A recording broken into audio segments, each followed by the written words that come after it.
सम्यक न्यूज।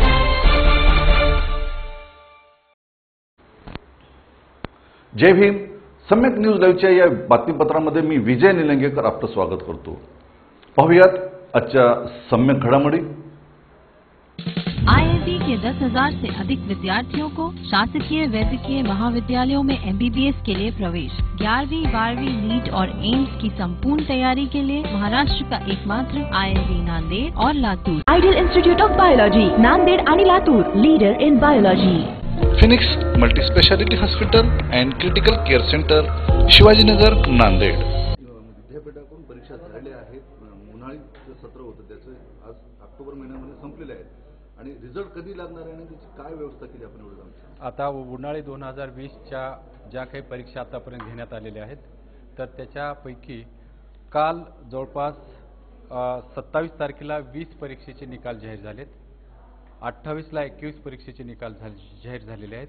29ला जवळपास 40 परीक्षेचे निकाल जाहीर होतील आणि सगळं निकाल जाहीर 99% निकाल हे आम्ही 31 ऑक्टोबर 2020 पर्यंत डिक्लेअर करण्याचा विद्यापीठाचा मानस आहे आणि येत्या 2 दिवसामध्ये ज्या परीक्षेचे निकाल जाहीर झालेले आहेत त्या सर्व परीक्षेचे मार्क्स मेमो सुद्धा आम्ही संबंधित कॉलेजेसला येत्या 2 दिवसामध्ये पाठवणार आहोत। तर परीक्षेमध्ये काही डिले झालं होतं की ऑनलाईनमध्ये पेपर मिळाले नाहीत, ऑफलाईनमध्ये पेपर मिळाले, त्याची काय व्यवस्था केली? नाही, ज्या परीक्षेच्या दरम्यानमध्ये जे काही डिले झाला होता, जेवढ्या वेळेचा डिले झाला होता तेवढा अतिरिक्त वेळ हा संबंधित परीक्षार्थींना देण्यात आलेला आहे।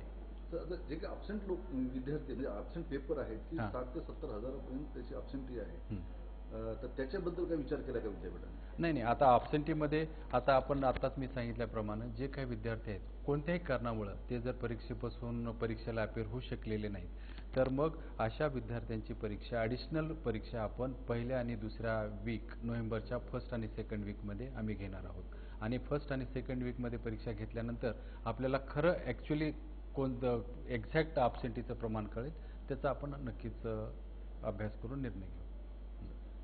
थँक्यू, धन्यवाद। पाहता सम्यक न्यूज लाईव्ह। बातमी पाहण्यासाठी यूट्यूबवर सबस्क्राईब करा।